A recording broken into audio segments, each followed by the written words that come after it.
Let's take a look at some reasons why we prefer democracy over dictatorship. Democracy promotes equality among citizens and enhances the dignity of the individual. It improves the quality of decision-making, provides a method to resolve conflicts, and allows room for correction.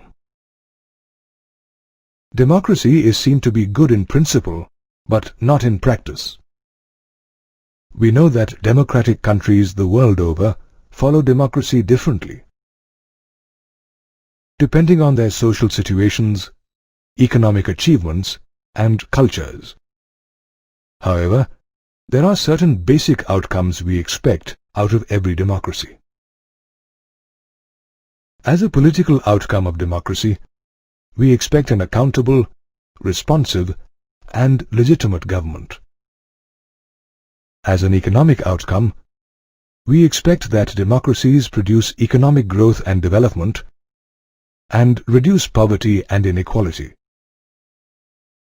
As a social outcome, we expect democracy to accommodate the social diversity in a society and provide dignity and freedom to all citizens. When such expectations are not met, we start blaming democracy. What we need to understand is that democracy is just a form of government. It can only create suitable conditions for us. As citizens, we have to take advantage of those conditions and achieve our goals. Democracy provides us the right to choose our rulers and have control over them. We expect that our rulers, the government, should be effective and efficient. An effective government follows procedures to arrive at decisions. Although this may be time-consuming, it ensures that the decisions are acceptable to all.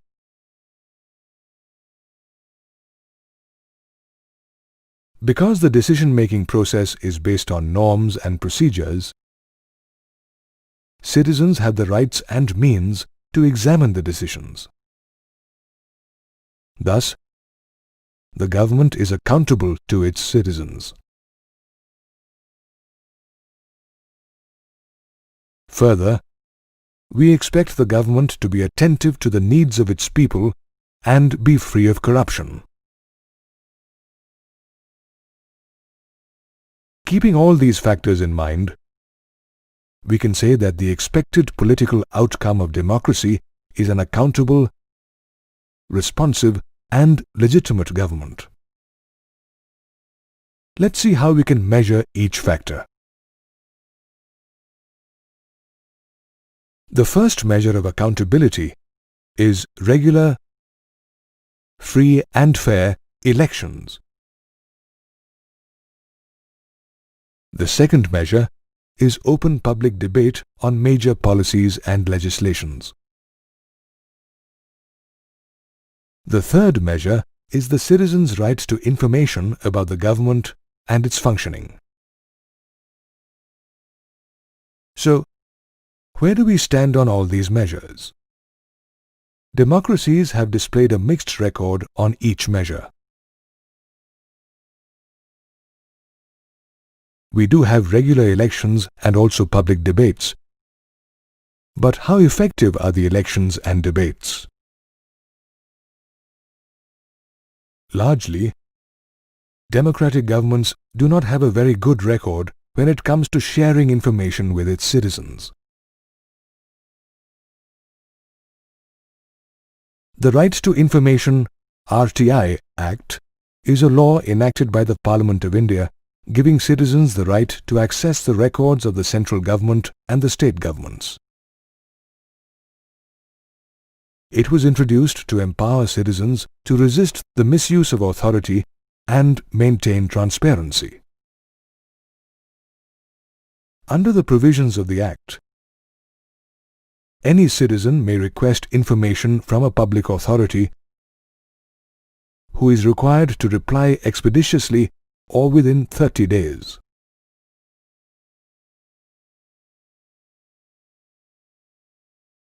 Let's look at the second factor of political outcome, responsiveness. We expect a government to be attentive to our needs and wants and to be free of corruption. So, how do most democracies fare on this outcome? Democracies often ignore the needs and wants of its citizens. Moreover, corruption is a rampant evil in most places. Democracies have been successful on the third factor, legitimacy. Although a democratic government may be slow, less efficient, and not always clean, it is a legitimate government because it is the people's own government. Democracy is the most preferred form of government based on its political outcome of accountability, responsiveness, and legitimacy. When we compare the growth rate of all democracies and dictatorships between 1950 and 2000, we see that democratic countries have underperformed as compared to dictatorial ones. However, when it comes to less developed countries, the difference between dictatorships and democracies is negligible. Along with good governance, we also expect democracies to create economic growth and development. While democracy does not guarantee economic development, we can expect democratic countries to speed up their economic development measures.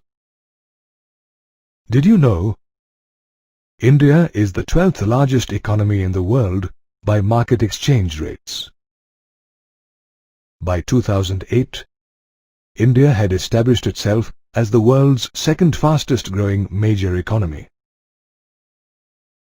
More than development, we expect democracies to reduce poverty and economic inequality.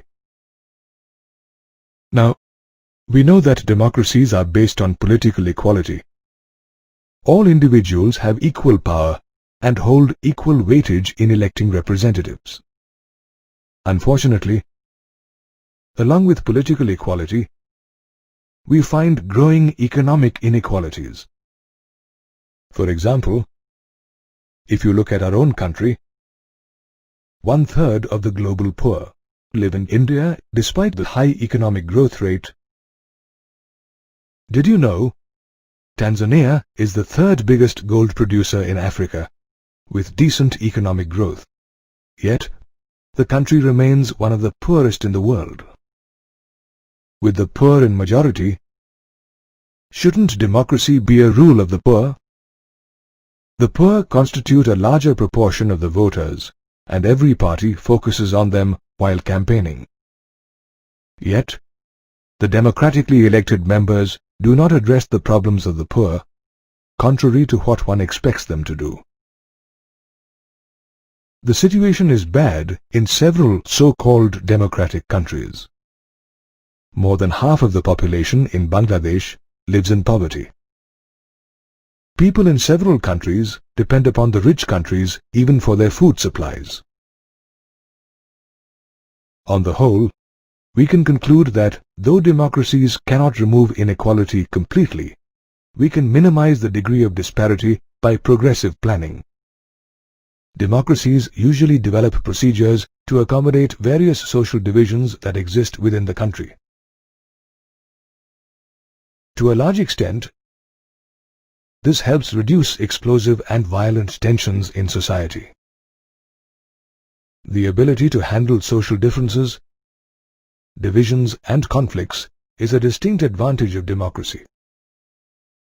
Thus, democracy is best suited to produce the first social outcome, accommodation of social diversity. To achieve this social outcome, a democracy must fulfill two conditions. The first condition is that the majority needs to work with the minority to help the government represent a general view of all citizens. Secondly, rule by majority does not mean rule by a certain religion, race, or linguistic group that is in majority. Majority rule should not lead to tyranny of the majority. Majority rule means that in case of every decision or election, different persons and groups can form a majority. Every citizen should have a chance of being in the majority at some point of time. Democracy also stands superior in the second social outcome, promoting dignity and freedom of the individual. All citizens should be equal before the law and have equal access to power. Conflicts arise when individuals are not treated with the respect they deserve. One of the chief elements of a democratic society is respect to and equal treatment of women. In a historically male-dominated society, women have struggled to gain the respect and equality they deserve. Thanks to a democratic setup, the principle of equality has a moral and legal recognition. It thus becomes easier for women to struggle against what is legally and morally unacceptable. Similarly, in a democracy, the disadvantaged and discriminated castes can also claim their right to equal status and equal opportunity. Although caste-based inequalities and atrocities continue to exist even today, they lack moral and legal foundations. People will always have expectations and complaints about the way democracy functions. This by itself is an indication that people have developed awareness and expect those in power to be accountable to citizens. Most people today realize that their vote matters. It gives them a say in the running of the government and ensures that their interests are protected. All in all, we can say that democracy has been largely successful in transforming people from mere bystanders into responsible citizens.